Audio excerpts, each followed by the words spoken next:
Hey guys, Jinx here, and today I want to share my thoughts on the upcoming Pokemon MMO PokeForce. This game is still very early in development, but they recently had an open demo where they showcased a lot of the features in the game and also demonstrated their approach to the game design. When I first loaded up the game, it went surprisingly smoothly. The art style of the characters was unique compared to the official games, but had a great style that made it stand out in comparison. I think having its own unique art direction will go a long way for the development of this game long term, since it'll make it stand out from the base games while also providing a lot more freedom over unique vanity items. The character selection screen was pretty basic overall, with only a couple of hairstyles and colors, but it did the job for a demo. Knowing this was a demo, I kind of expected a town and a route and a couple lines of text before it came to completion. However, the world was a lot more fleshed out than I had expected. The demo world was an inspired Johto, with a very clear developer twist on it. They recreated the region, expanding on the cities and routes, making for a much more interesting world. As I explored, I was super impressed with just how big the starting area of Violet City was compared to the original game. There were tons of NPCs all over the place that you could interact with, some just telling you about the town and others ready to battle. The levels of these varied significantly, and all were up for rematches each day, which was a great way to earn some money and experience. Not only the cities, but the routes that connected the cities had been seriously improved upon.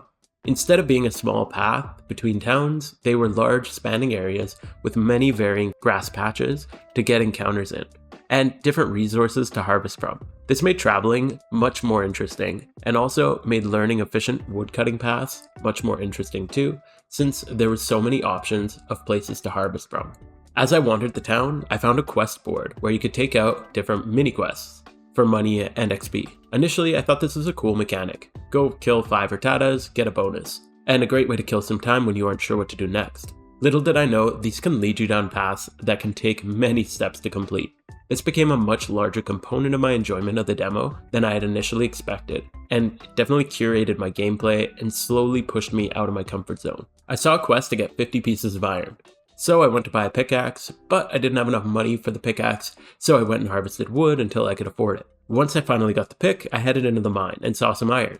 As I used my pickaxe on it, I was met with a message: you need a mining level of 20 to mine iron. This is a good time to discuss a major mechanic that differentiates this from other Pokemon MMOs. Your Pokemon aren't the only thing that level up.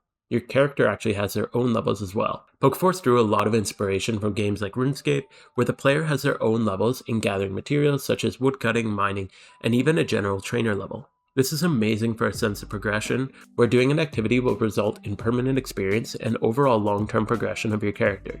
I haven't played a game with this type of leveling in a while, and I forgot just how satisfying it is to grind out levels. So I went and mined copper. As I leveled, I found rocks blocking the path that required different mining levels to get past. This roadblock immediately left me wondering what was behind the rocks, and I just had to level so I could go see. As I leveled up, I explored deeper and deeper into the cave, increasing my mining level and farming money from the copper along the way. Eventually I could mine the iron, but as I felt the satisfaction of collecting my first iron, I realized the quest was never to mine iron. The quest was to test if I could make money, to afford the pickaxe, to teach me mining mechanics, and for the devs to tempt my curiosity as I saw the rocks blocking my path. There was way more to the quest board than I had originally thought, and it turned out to be a major guiding light of my gameplay. As I finished the quests, I noticed my trainer level increasing. From my understanding, this increases the catch rate of wild Pokemon, which was good news to me because when I started and didn't know about trainer level, I blew my balls quickly on the first few Pokemon I saw. What the hell did you just say? Trainer level 1 seemed to have an extremely low catch rate, but as I completed quests, I was able to eventually catch level 40 wild Pokemon quite easily. I'm not sure if it affects much else, and I couldn't find much clarity on that, but I'm excited to see how trainer level will interact with various parts of the PokeForce world going forward. I'd love to see it impact other things like the level of trainer rematches, or the sell prices at stores, or maybe even the level of wild Pokemon that you encounter. I'm not too sure, but I hope they find some creative ways to have it impact your gameplay and make it an important thing to focus on, mostly because I had a blast with the quest board. Speaking of selling things in stores, PokeForce handles its selling of materials in a rather unique way. Or apparently it's not that unique if you played Stardew Valley, but I haven't, so it's new to me. In the demo, we did a lot of selling, and until they come up with some use for the raw materials that you're collecting out in the world, you basically can only sell them. After you chop down a tree or mine some ore, you take the raw materials back to the Pokemart, deposit them into a box, and at the start of the next day, they'll be sold and the money will be in your bank account. Or you can quickly sell for half that amount. This definitely changed the way I played since it slowed down the pacing quite a lot. When I needed money for Pokeballs, I couldn't just sell stuff and buy the balls. I had to wait, which had me heading back to the quest board and getting lost doing something else while I waited. It always felt like there was something to do, so I was never bothered by the downtime. As for the raw materials themselves, currently there was no real reason or purpose to them. I really hope to see some creative and meaningful crafting mechanics come out of this in the future though. If it turns out that lumber is just something to be sold and ore is just something to be sold, then everything basically becomes just something to be sold and it's all essentially the same. There wouldn't really be any reason to do one over the other, but I'm sure that there will be some deeper mechanics to this and I can't wait to see what the team comes up with for crafting with the different materials.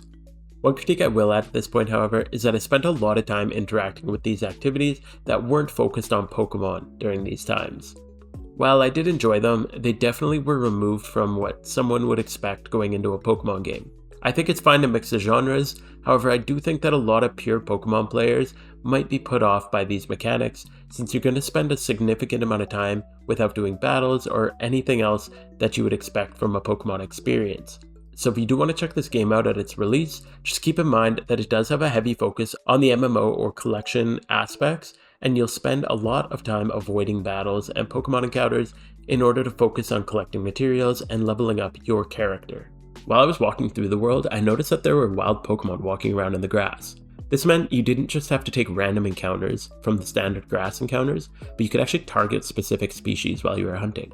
This was incredible when paired with the quest board, since it encouraged you to really engage with the game and look around, rather than half paying attention while you press left and right hoping for the right encounter. That's kind of what I've got used to in other games. But what really surprised me is that these sprites can actually show as shinies. So you could spot a shiny in the grass before ever encountering it. As a PokeMMO player who's used to unbelievably rare shiny odds, this is a massive game changer for me. Being able to spot an unexpected shiny on the side of the road while passing by without purposeful grinding for it seems like something that's a really nice surprise, and I'm a massive fan of it. Unfortunately, the one that I saw was near the beginning of the gameplay when I was just trainer level 1 and I was already out of balls when I saw it. The shiny odds during the demo were 1 in 2,000, but it'll be respectable 1 in 20k once the full release comes. They also discuss some sort of pity system that increases your shiny rate as you encounter that species more, which seems like it would be amazing to prevent incredibly long dry streaks or repeated phases when you're going for rarer shinies. I will say that entering battles was a little bit underwhelming, but this is a pre-alpha battle engine, so I can forgive them for that for now.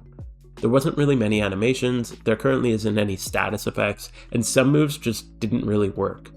Also, leveling had some weird bugs, like you'd miss a move learn, or sometimes your health bar would look like you're at full HP all of a sudden, but you aren't, so you don't really know where your health is at.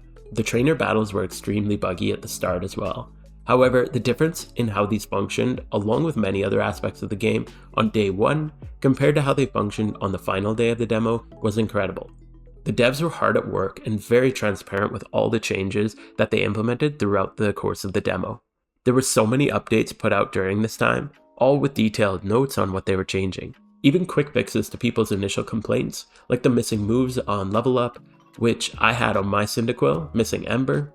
So they added a move tutor within a day that allowed you to reroll your moves from that Pokemon's move pool. Also, the ability to quick sell was something the player base wanted, so they implemented it as a quick fix, but balanced it really well with having the half value restriction. It was so refreshing to play a game from devs who are transparent and communicative on the progress and the work that they're doing on the game. They truly seem like they care for what the players want, but also they know where to draw the line on things, like shiny rate for example, to ensure the quality of the game stays high long term. Finally, the actual story quest of the game was really refreshing. This wasn't just a story from the original Johto region, but it was something completely new and designed by the dev team. They had you start in Violet City and work your way through the beautiful Cherry Grove City and back to Newbark Town. This was an interesting choice since all of us players are used to passing through these routes in the opposite direction. The main quest of the demo was way longer than I had expected, and led the player to explore around the world, to follow it through to completion, and finished with a very difficult battle, for anyone who chose Cyndaquil as their starter anyway. I don't know why it's all water Pokemon in the final battle. I went out to try to catch some stronger Pokemon, but had too low of a trainer level, which led me back to the quest board, which led me on another adventure until I could finally come and catch some high level Pokemon to beat Cypress with. I loved this gameplay loop.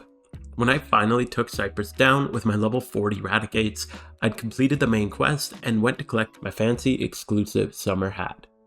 I was so impressed with the length and depth of this quest, and I absolutely cannot wait to see how the world of Pokemon works in this original world with multiple original quest lines, quest boards, and player leveling systems, and all the other innovative changes that these devs have been putting together into this game. So did you try the demo out yourself? Let me know what you thought in the comments below. Consider giving the video a like, and subscribe if you want to see more Pokemon MMO content. Although I currently play PokeMMO, I'm very interested to see where PokeForce can go. I appreciate any and all support, whether it's just subscribing or if you have the means to go above and beyond with a YouTube membership for as little as $1 a month. Thank you so much to our current supporters, either here on YouTube or the subscribers over on Twitch. Feel free to come hang out live with me, usually Friday nights, MST.